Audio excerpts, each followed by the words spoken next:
Every morning at exactly 4 a.m., before the sun even thought about rising over the Atlanta skyline, before the first bird chirped, before the city's heartbeat began its rhythmic pulse, a homeless black man named Elijah Boone stood outside the tallest construction site in the city. He didn't beg. He didn't speak. He didn't move. He just watched. Watched the steel beams.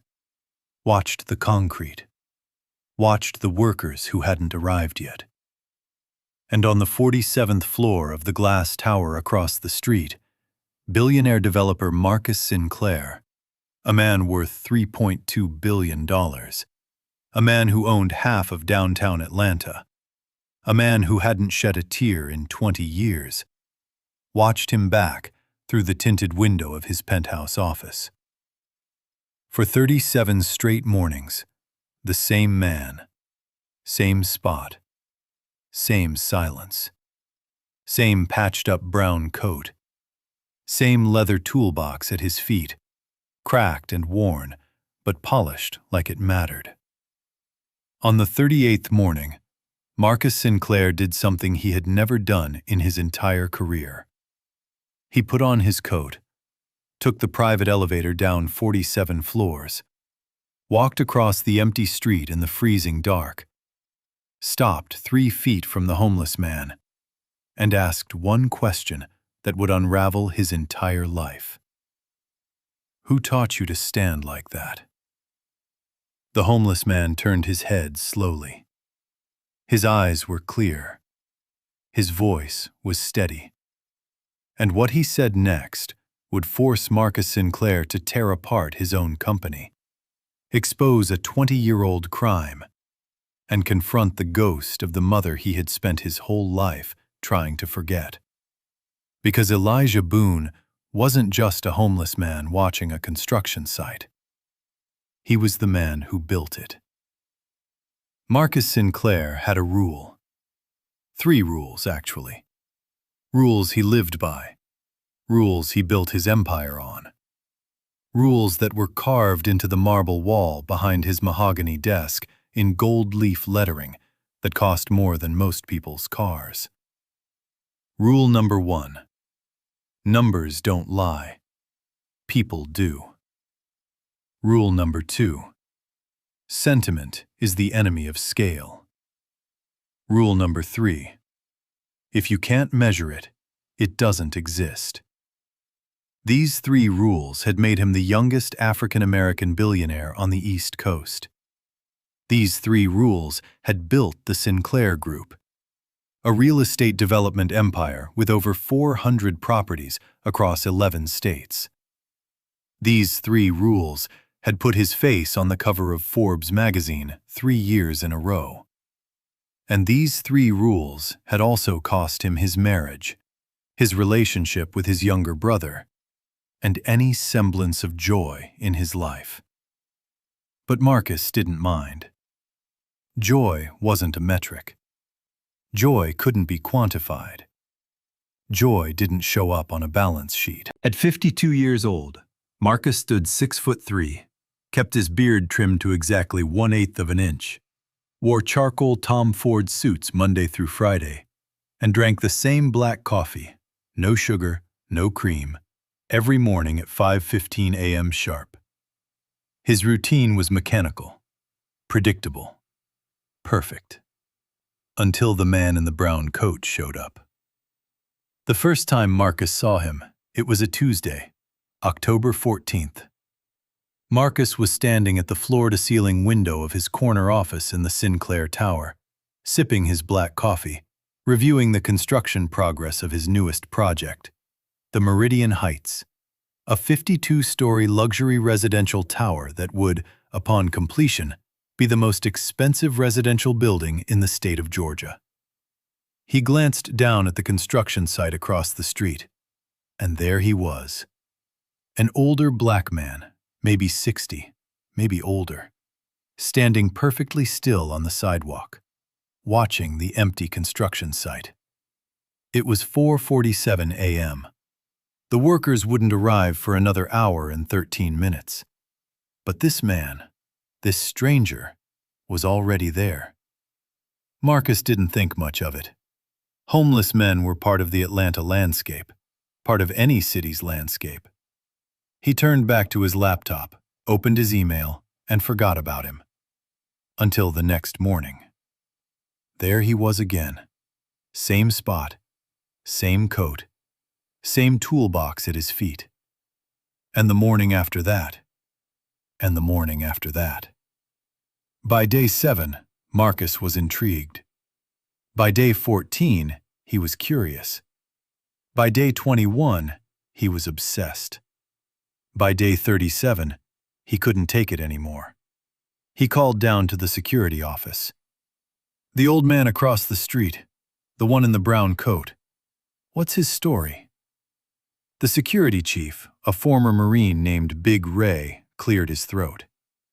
Mr. Sinclair, we've been keeping an eye on him. Name's Elijah Boone. Homeless. Lives in the encampment under the 5th Street Bridge. He shows up every morning at 4 a.m., stays until 5:45, then leaves. Never bothers anyone. Never asks for money. Never speaks. We ran his name. No warrants, no complaints. He's just watching. Watching what? Sir, honestly, I don't know. But I'll tell you something strange. What? Yesterday, one of our beams was set slightly off plumb. Nobody noticed. But when I walked past him on my morning rounds, he pointed at it. Just pointed. Didn't say a word. I called the foreman. He checked. Beam was 3/4 of an inch off true. Could have been a real problem down the line. Marcus felt something he hadn't felt in a long time. A twinge. A whisper of something in his chest that he had trained himself to ignore. Curiosity. The next morning, at 4:03 a.m., Marcus Sinclair walked across the empty street in the freezing dark and asked the question that would change everything. Who taught you to stand like that? Elijah Boone turned his head slowly. His eyes were the color of old coffee, deep, warm, unhurried. He looked at Marcus for a long moment. Then he smiled, just barely, and said, "My grandfather. He built the Marlin Bridge in 1962. Told me that a good builder can hear the bones of a building before the first beam goes up. You just have to be quiet enough to listen." Marcus stared at him. "The Marlin Bridge?" "Yes, sir." "That bridge is still standing. It's older than I am." "Yes, sir. Built to last." There was something in the way this man said, "Yes, sir." Not subservient, not deferential, just respectful. In a way Marcus hadn't heard in decades. Not from his employees, not from his family, not from anyone. Marcus looked at the leather toolbox at Elijah's feet. It was old, decades old, but clean. Every visible tool inside was oiled, sharpened, ready. This wasn't the toolbox of a homeless man. This was the toolbox of a craftsman. "You a builder?" Marcus asked. Elijah Boone smiled again. This time it reached his eyes. "I was, sir. Once upon a time." "What happened?" Elijah looked at the half-finished skyscraper across the street. His jaw tightened, just for a moment. Then he relaxed, and his voice was quiet when he answered. "Life happened, sir. Life happened." Marcus stood there for a long time. The wind was cold. His breath came out in white clouds. And for reasons he couldn't explain, reasons that violated all 3 of his rules, he reached into his coat pocket, pulled out a business card, and handed it to Elijah Boone. "Be at the site at 6 a.m. tomorrow. Ask for Dwight. Tell him Marcus sent you. He'll put you on the crew. Clean up." $10 an hour above minimum. That's all I can offer. Elijah took the card, examined it carefully, then nodded once. Thank you, sir. I'll be there. 6 a.m. sharp. I'll be there at 4, sir. Just like always. Marcus turned to walk away. Then he stopped. Why 4? He asked. Why so early? Elijah Boone looked at him with those deep coffee eyes. Because that's when the building talks, sir. And I've been trying to hear what this one's been trying to say for a long time now. The next morning, at 3:47 a.m., Elijah Boone walked through the gate of the Meridian Heights construction site, carrying his leather toolbox. He signed in at the security booth. The night guard, a young African-American man named Terrell, looked at him twice. You Elijah? Yes, sir. Mr. Sinclair called. Said to give you these. Terrell handed him a hard hat, a reflective vest, a pair of work gloves, and a company ID badge. The badge read, Elijah Boone, General Labor, Meridian Heights Project. Elijah put on the hard hat, slipped into the vest, pulled on the gloves. And then he did something that Terrell would remember for the rest of his life. He knelt down on the concrete floor of the guard booth, bowed his head for a full 10 seconds, whispered something Terrell couldn't quite hear, then stood up, picked up his toolbox, and walked out onto the site. Terrell would later swear it sounded like a prayer. At 6 a.m., when Dwight the foreman arrived, Elijah Boone had already swept the entire ground floor of the construction site. Not the way a laborer sweeps, quickly, sloppily, just to say the job was done. He had swept it the way a surgeon prepares an operating table. Every nail picked up, every piece of debris sorted, every dangerous corner cleared. Dwight, a 40-year veteran of construction, stopped in his tracks. Who did this? Elijah stepped forward. I did, sir. My name is Elijah. Mr. Sinclair sent me. Dwight looked at him, looked at the swept floor, looked back at him. How long you been here? Since 4, sir. 2 hours? Yes, sir. Nobody sweeps a floor like this in 2 hours. With respect, sir, if you do it right the first time, you don't have to do it twice. Dwight didn't say anything for a long moment. Then he nodded slowly. What's in the box? My tools, sir. Show me. Elijah opened the leather toolbox.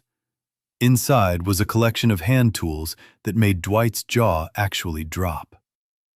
A vintage Klein multimeter from the 1970s, a set of hand-forged wire strippers, voltage testers, circuit tracers, insulated screwdrivers of every gauge, wire nuts, connectors, conduit benders, all organized with military precision. Son, Dwight said quietly, you're not a cleanup guy. Today I am, sir. What were you? Elijah closed the toolbox carefully, looked Dwight in the eye, and for the second time in 24 hours said quietly, Life happens, sir. That's all. Dwight didn't push. He'd been in construction long enough to know that every man on a job site carried a story. And most of those stories weren't for daylight. All right, Elijah. Sweep the site. Keep the walkways clear. If anyone needs a hand, you help. You see something dangerous, you speak up. Cool? Yes, sir. And Elijah? Sir? Whatever you were before, I hope you find your way back to it. Elijah smiled for the second time in 2 days. Working on it, sir. One morning at a time. For the next 3 weeks, Elijah Boone became a ghost story on the Meridian Heights site. He arrived at 4 a.m. He left at 6 p.m. He never took a lunch break longer than 15 minutes. He never complained. He never argued. He never called in sick. But strange things started happening.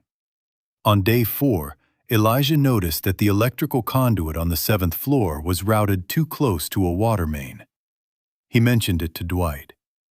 Dwight had the electrical crew check. Sure enough, one bad flood and there would have been a catastrophic short. Cost to fix now, $600. Cost to fix later, potentially $6 million. On day 11, Elijah noticed that a shipment of steel rebar had a manufacturer's stamp that didn't match the certification papers. He mentioned it to Dwight. Dwight called the inspector. The rebar was counterfeit. Cheap Chinese knockoff sold at premium prices by a corrupt supplier. Cost to catch now? 3 days of delays. Cost to catch after the concrete was poured. An entire floor would have had to be demolished and rebuilt. On day 19, Elijah pulled the site engineer aside and pointed out that the emergency ventilation calculations for the parking garage were off by 11%. The engineer laughed. Then he actually checked. Elijah was right. The mistake would have failed the fire marshal's inspection and delayed the entire project by 6 months. By day 21, Dwight the foreman walked into Marcus Sinclair's 47th floor office, sat down in the leather chair across from his mahogany desk, and said 7 words that changed everything. "Marcus, that man is not a laborer." Marcus looked up from his laptop. "What do you mean?" "I mean, Elijah Boone knows more about buildings than half my engineers, and he's sweeping floors." Marcus set down his coffee. "Explain." Dwight explained. Every catch, every save, every $100,000 mistake that Elijah had quietly prevented. When Dwight was done, he added, "Marcus, I've been in construction for 40 years. I've worked with master electricians, master carpenters, master masons. This man is a master of everything, and he's sleeping under a bridge." Marcus was silent for a long time. Then he said quietly, "Bring him up here, now." 20 minutes later, Elijah Boone stood in front of the mahogany desk in Marcus Sinclair's corner office on the 47th floor. He was still wearing his work clothes, dusty jeans, a flannel shirt, and steel-toed boots that had seen better decades. His hard hat was tucked under his arm. His leather toolbox was at his feet. Marcus gestured to the leather chair across from him. "Please, sit down." "I'm dusty, sir. I'll ruin the chair." "Sit down." Elijah sat, slowly, carefully, as if the chair might reject him. Marcus studied him for a long moment. Then he opened a folder on his desk, slid it across. "That's a background check. On you. I had my head of security run it 2 weeks ago." Elijah didn't touch the folder. He just looked at Marcus. "Elijah Boone," Marcus said, reading from the folder. "Born 1961, Savannah, Georgia. Graduated top of your class from Trade Tech in 1981. Master electrician license issued 1987. Certified journeyman in 6 trades. Owned your own contracting company from 1991 to 2004. Wife, Marlene Boone, deceased 2003. 1 daughter, Naomi Boone. Current status unknown. In 2004, your license was revoked following a criminal conviction. You were sentenced to 12 years in state prison for arson and criminally negligent homicide following a fire at the Grayson Warehouse project. Released on parole in 2015. Homeless since 2016. Elijah's face didn't change, but his hands, folded in his lap, gripped each other tighter. "Did you do it?" Marcus asked. Elijah looked at him. "Did you set that fire?" Silence. "Elijah, look at me. Did you do it? No, sir. Then who did? Elijah closed his eyes. For a long moment, he didn't speak. When he opened them, there were tears. Not falling, just present, like rain that had decided not to fall yet. The general contractor, a man named Harlan Voss. He was cutting corners on the wiring, using aluminum instead of copper to save money, but billing for copper. The building was a fire trap. I told him. I filed complaints with the city. I refused to sign off on the work. He fired me. 2 weeks later, the building burned down. 3 security guards died. Voss paid a witness to testify that I had made threats. Paid another witness to say I had access to the site the night of the fire. I couldn't afford a real lawyer. Public defender told me if I took a plea deal, I'd get 12 years instead of 30. I took it. 12 years. My wife died 6 months into my sentence.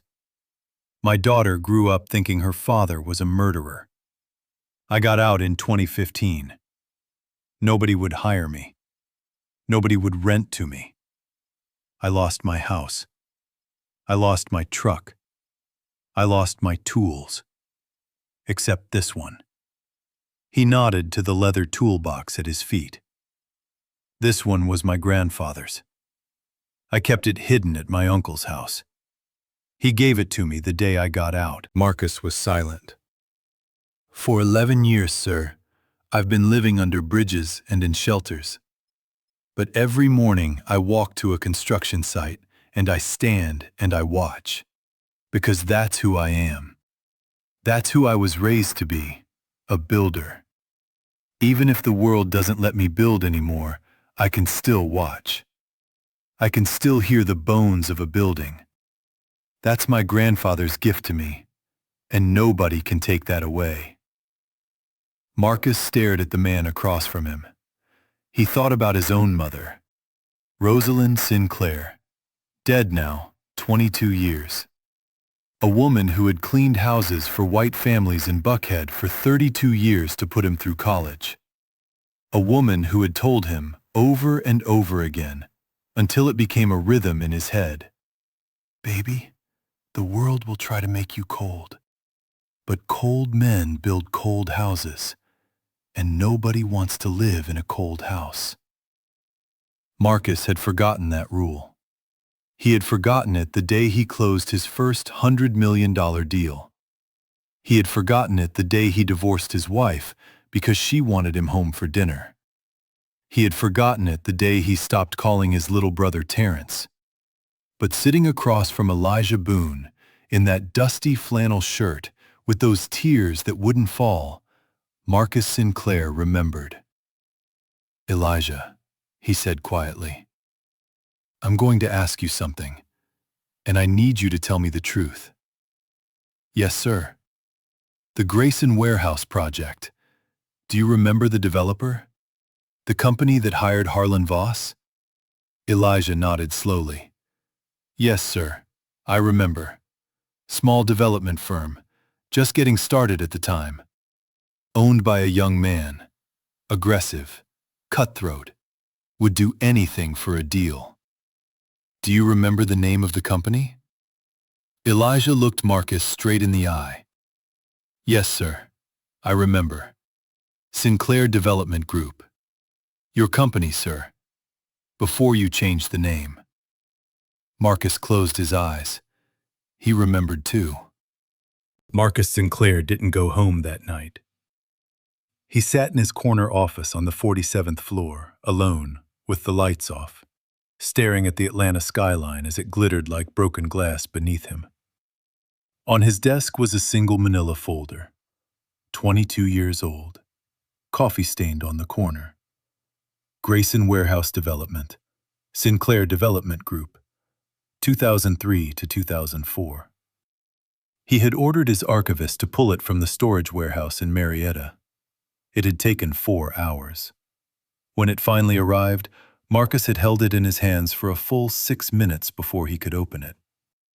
Inside were the original contracts, the bid documents, the subcontractor agreements, the change orders, the incident reports, the insurance claims, the settlement documents. And there, on page 47, was the name: Harlan Voss, General Contractor. And on page 52, another name that made Marcus's blood run cold: Elijah Boone, Master Electrician, removed from project on March 17, 2004, following disputes with General Contractor. Formal complaints filed with City Inspector on February 28, March 9, and March 14, 2004. Complaints dismissed pending review. Marcus read those lines 3 times. Elijah had tried to warn them. Elijah had filed 3 formal complaints. The complaints had been dismissed. By whom?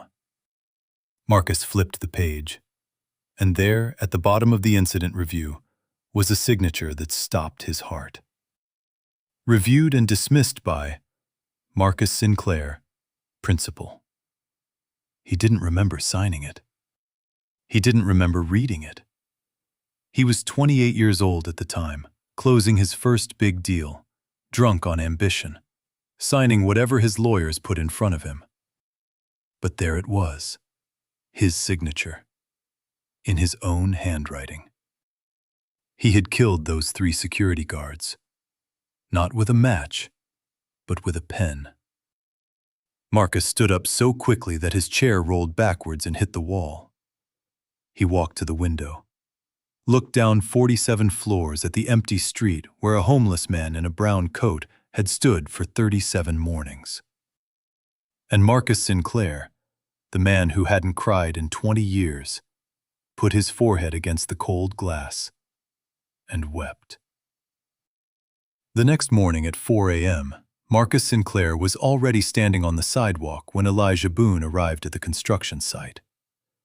Elijah stopped, studied him. "Sir, you're up early." "I never went home."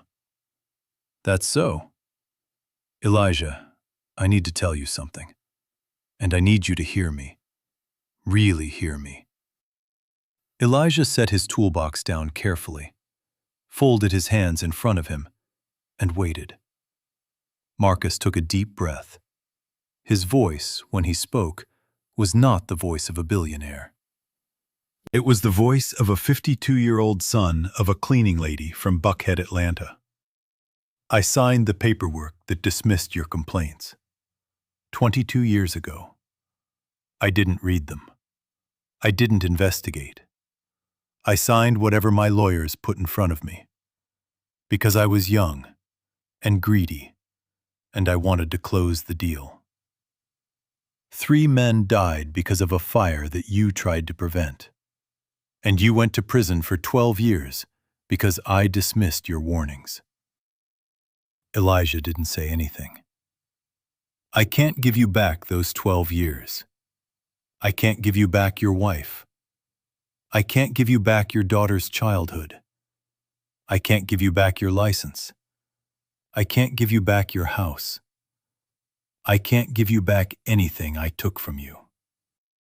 Marcus's voice cracked. "But I can give you everything I have left, and I'm going to, starting today." Elijah looked at him for a long moment. Then he said something Marcus would remember for the rest of his life.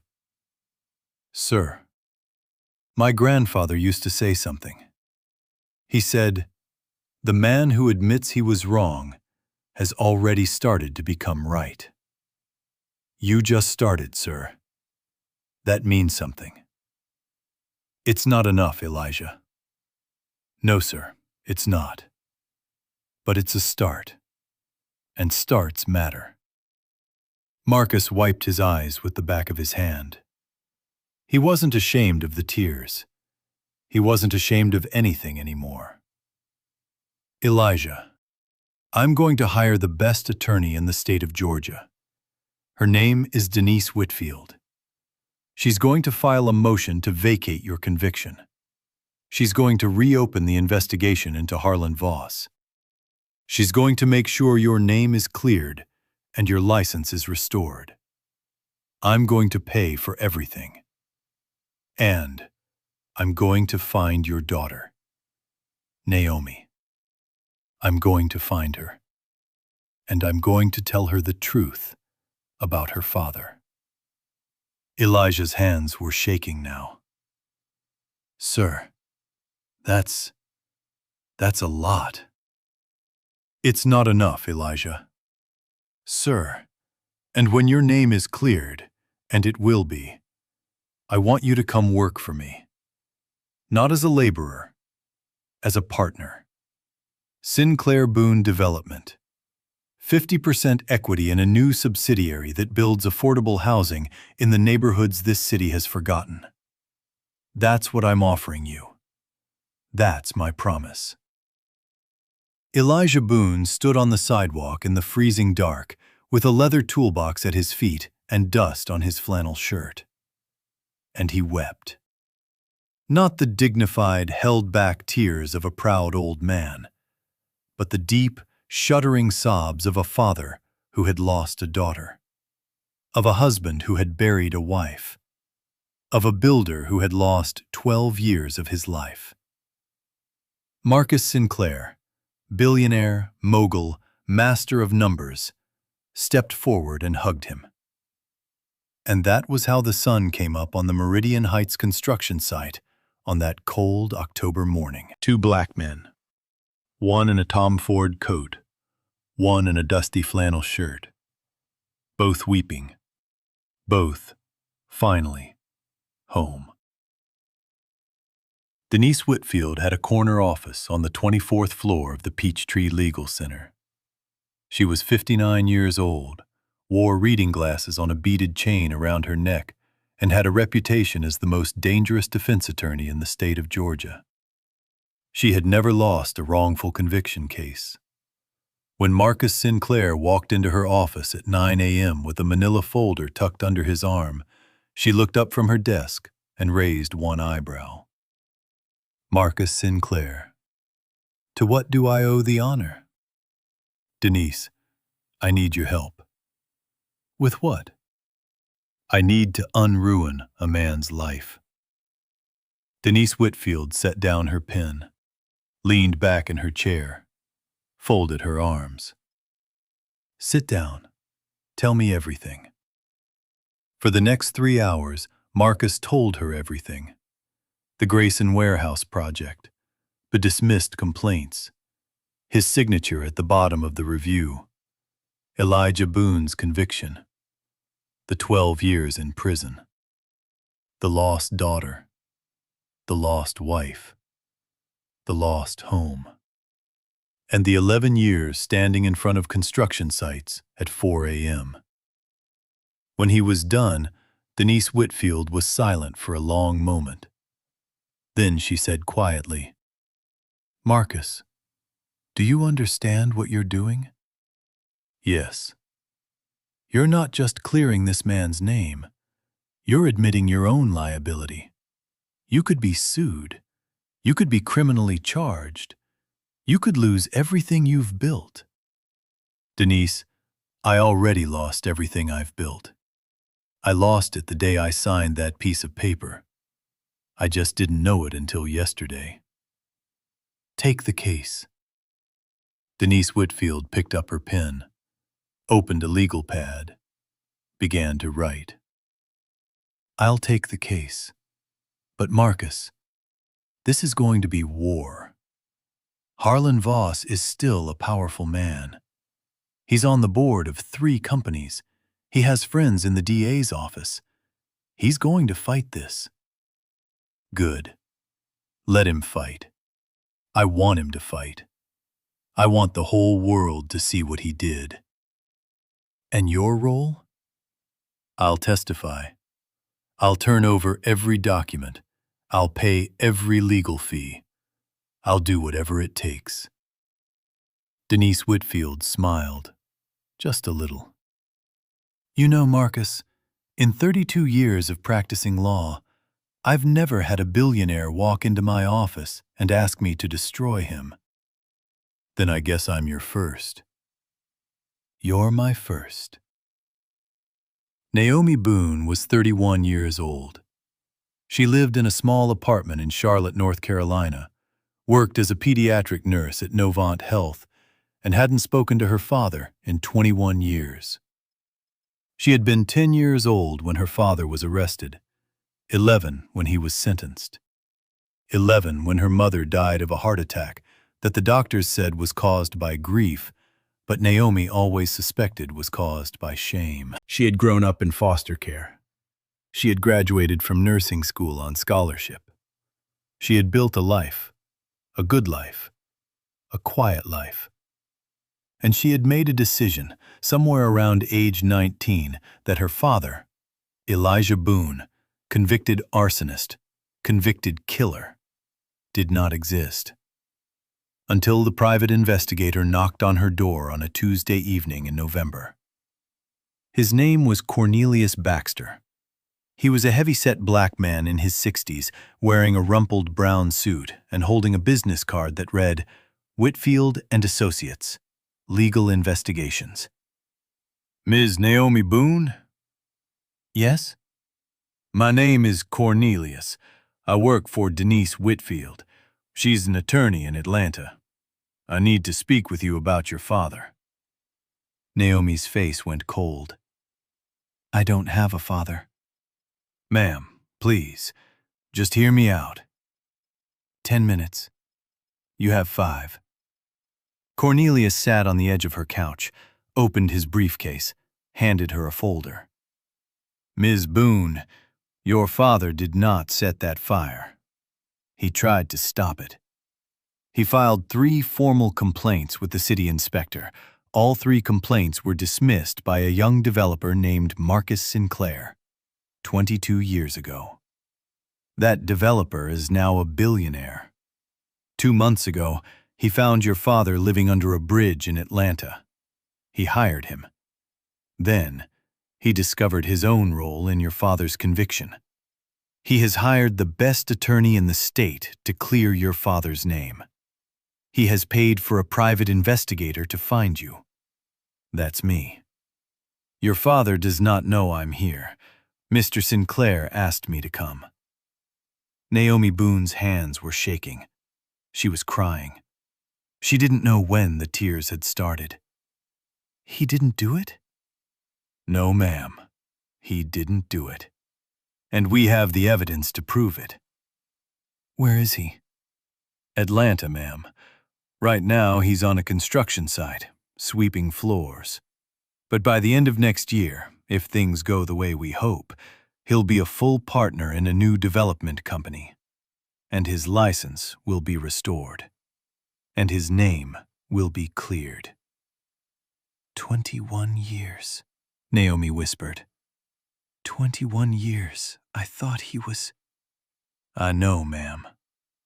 Take me to him. Ma'am? I said take me to him. Now. 3 days later, at exactly 4 a.m. on a Saturday morning in November, a black SUV pulled up in front of the Meridian Heights construction site. Marcus Sinclair got out of the driver's seat. Cornelius Baxter got out of the passenger seat. And from the back seat, wearing a soft blue coat and clutching a small tissue in her hand, stepped Naomi Boone. Elijah Boone was standing on the sidewalk, exactly where he had stood every morning for 37 days before Marcus finally spoke to him. His leather toolbox was at his feet. His hands were folded in front of him. He was watching the empty construction site. He didn't turn when the SUV pulled up. He didn't turn when the doors opened. He didn't turn when the footsteps approached him on the sidewalk. He didn't turn until he heard her voice. Daddy? Elijah Boone froze. 21 years. 21 years he had waited for that word.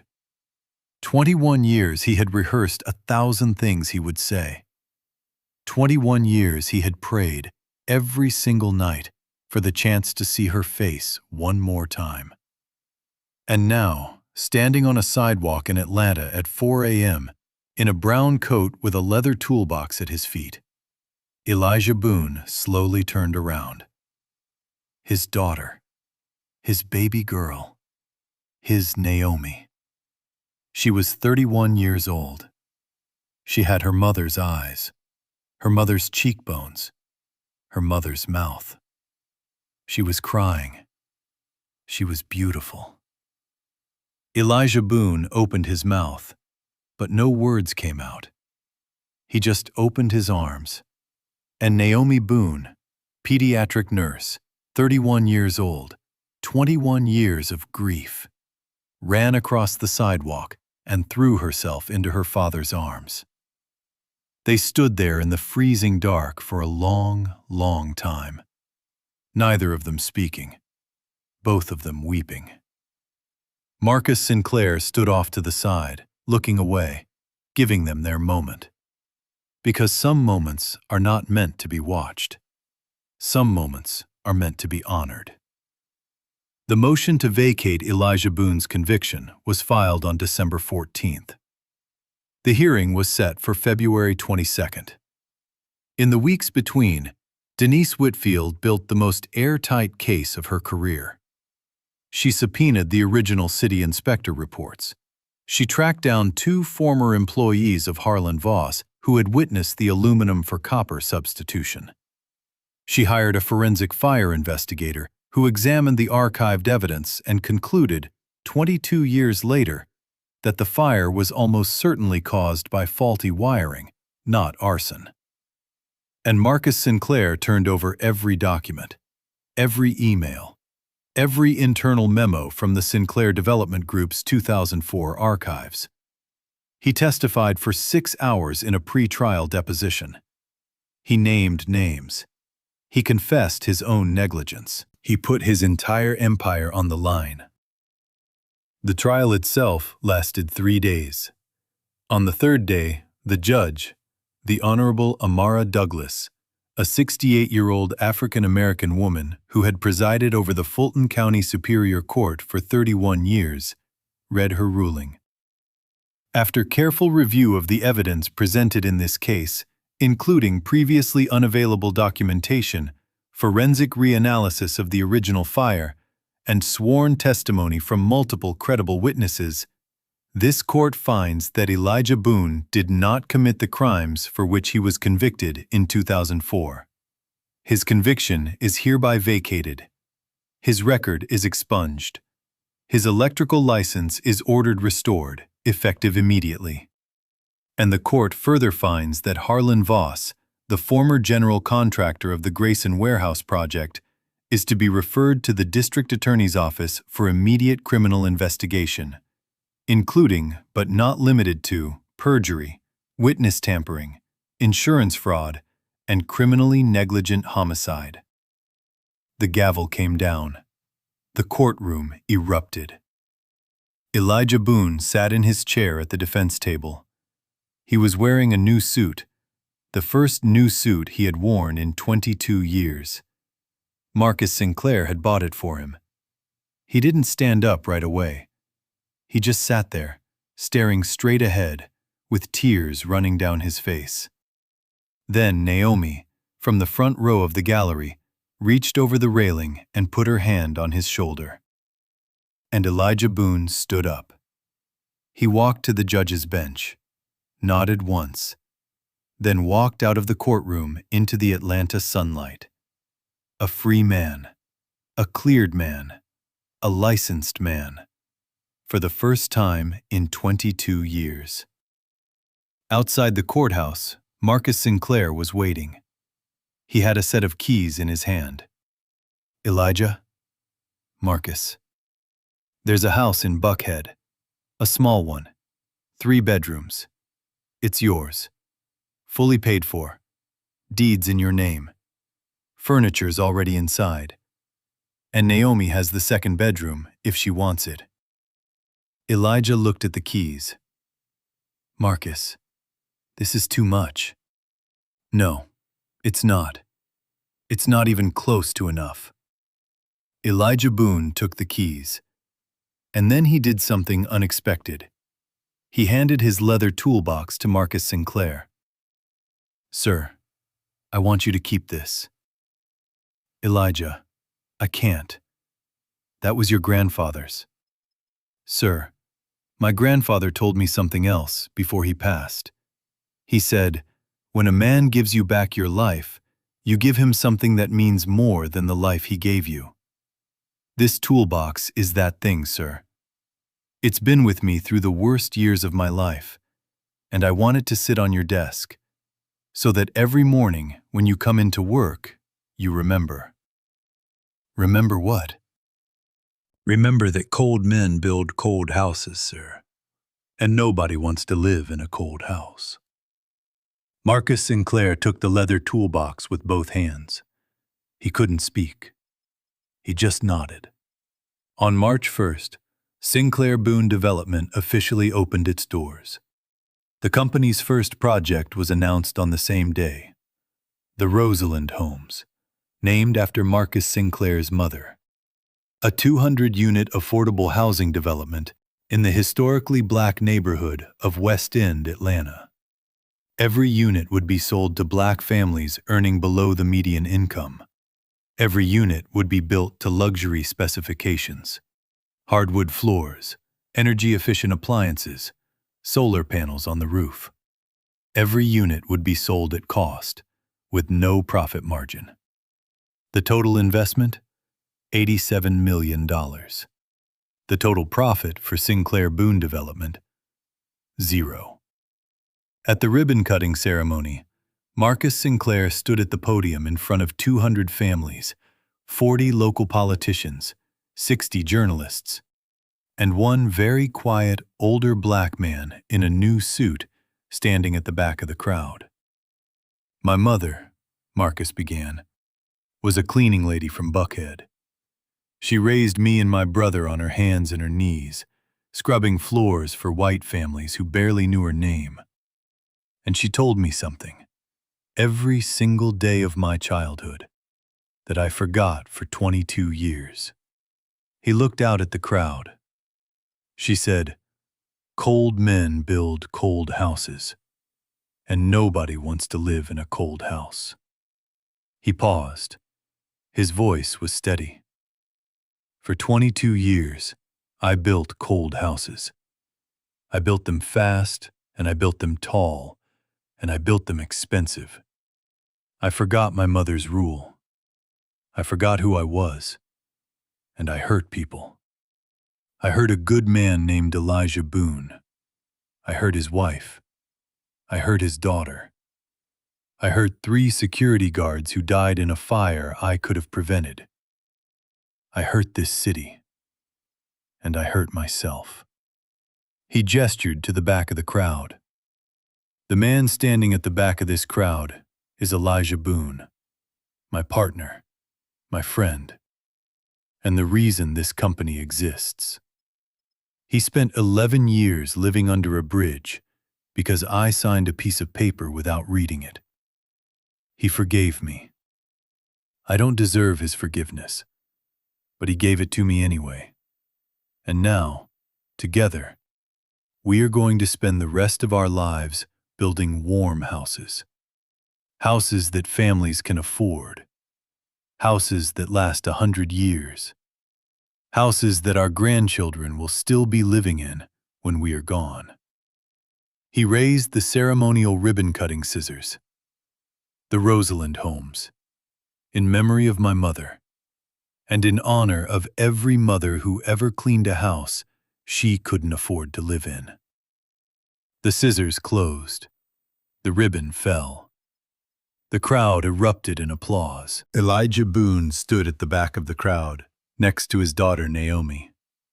His eyes were wet. His hands were folded. And on his lapel was a small brass pin, a tiny replica of his grandfather's leather toolbox that Marcus Sinclair had given him that morning. 2 years passed. Sinclair Boone Development completed the Rosalind Homes on schedule and under budget. They immediately broke ground on their next project, a 250-unit affordable housing complex in the Vine City neighborhood. And after that, the Sweet Auburn project. And after that, the English Avenue project. Every project was built to luxury specifications. Every unit was sold at cost. Every family got a home. By the end of the second year, Sinclair Boone Development had built over 800 units of affordable housing in Atlanta. Marcus Sinclair had personally lost $60 million. He had never been happier. He was rebuilding his relationship with his brother Terrence. He was rebuilding his relationship with his ex-wife, Cheryl. Not romantically, but as friends. He had gone to church for the first time in 20 years. He had learned how to cook. He had adopted a rescue dog, a scruffy little terrier mix that he named Rosalind after his mother. And every morning at 4 a.m., Marcus Sinclair walked out of his penthouse, took the elevator down 47 floors, walked across the empty street, and stood on the sidewalk in front of whatever construction site Sinclair Boone Development was working on that season. Sometimes Elijah Boone joined him. Sometimes he didn't. But every morning, Marcus stood there in the freezing dark, and he watched. Because his mother had told him, and he had finally remembered, that a good builder can hear the bones of a building before the first beam goes up. You just have to be quiet enough to listen. On a warm Sunday morning in May, 3 years after the day Marcus Sinclair first spoke to Elijah Boone on the sidewalk, the two men sat on the front porch of Elijah's house in Buckhead. Naomi was inside, cooking breakfast. The rescue dog Rosalind was sleeping at Marcus's feet. Elijah handed Marcus a cup of coffee, black, no sugar, no cream. Marcus, Elijah, I've been thinking about something. What's that? My grandfather, the one who built the Marlin Bridge. You know what he told me the last time I saw him alive? What did he tell you? Elijah looked out at the quiet street. A group of black children were riding their bikes down the sidewalk. A young couple was walking a golden retriever. An old woman was watering her flowers. He told me that every man builds 2 houses in his life, the house of his career and the house of his soul. And most men, Marcus, spend their whole lives building the first house, and they die before they even lay the foundation of the second one. Marcus was quiet. You almost did that, Marcus. You almost died in the first house. I know, but you didn't. You came outside. You crossed the street. You spoke to me. And now you're building the second one. Elijah took a sip of his coffee. That takes courage, Marcus. Most men never find it. You gave me the courage, Elijah. No, sir. I just held up a mirror. You did the rest. They sat there on the porch for a long time, not talking, just watching. The sun rose higher over the Atlanta skyline. The children rode their bikes. The couple walked their dog. The old woman finished watering her flowers and waved at them. Elijah Boone and Marcus Sinclair waved back. And somewhere across town, on a construction site owned by Sinclair Boone Development, the first workers of the day were beginning to arrive at 6 a.m. The building was already swept clean. Because someone had shown up at 4 a.m. Because someone always shows up at 4 a.m. Because that is what builders do.